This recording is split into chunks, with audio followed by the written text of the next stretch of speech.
La somme théologique de saint Thomas d'Aquin, première partie, question 3, article 2. Dieu est-il composé de matière et de forme?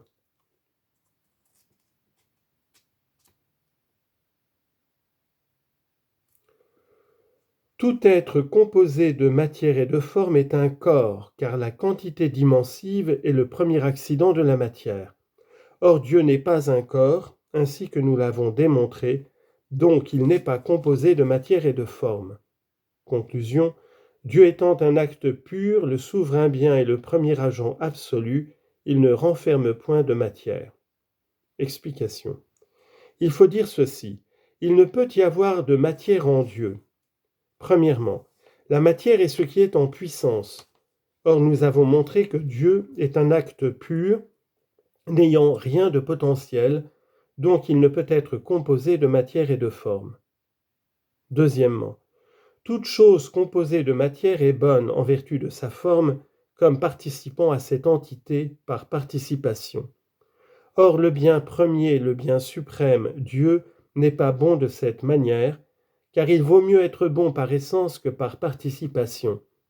Donc Dieu n'est pas composé de matière et de forme.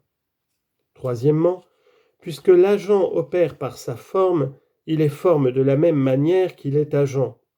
Donc le premier agent par lui-même est aussi la première forme par lui-même. Or Dieu est le premier agent puisque nous avons prouvé qu'il est la première cause efficiente. Donc il est forme par son essence, donc il n'est pas composé de matière et de forme. Objection. Il paraît que Dieu est composé de matière et de forme. Premièrement, tout ce qui a une âme est composé de matière et de forme, puisque l'âme est la forme du corps.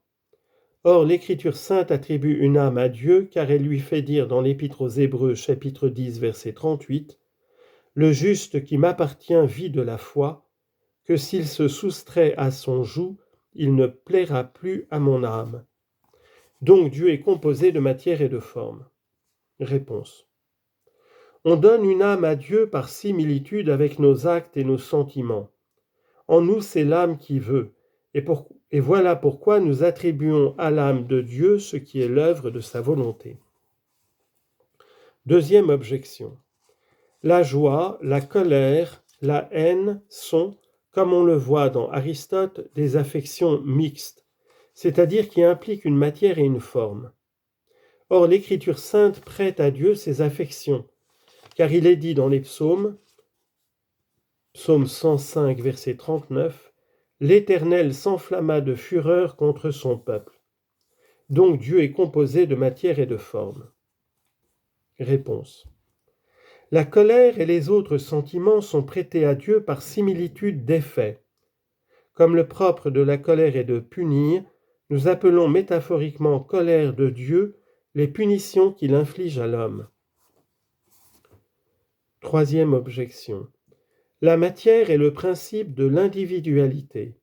Or Dieu est un être individuel, car son nom ne se dit pas de plusieurs. Donc Dieu est composé de matière et de forme. Réponse. Les formes qui peuvent être reçues dans la matière sont individualisées par elle. En effet, tant qu'elles sont seules, ces formes peuvent s'unir à plusieurs substances. Mais elles ne le peuvent plus quand elles ont fait alliance avec leur compagne naturelle, car la matière, premier sujet des êtres corporels, ne peut elle-même avoir de sujet. Quant à la forme qui ne peut être reçue dans la matière, mais qui subsiste en elle-même, elle est individualisée par cela qu'elle ne peut avoir de sujet. Or, cette forme est Dieu. Donc Dieu n'est pas individualisé par la matière, donc il ne renferme pas de matière.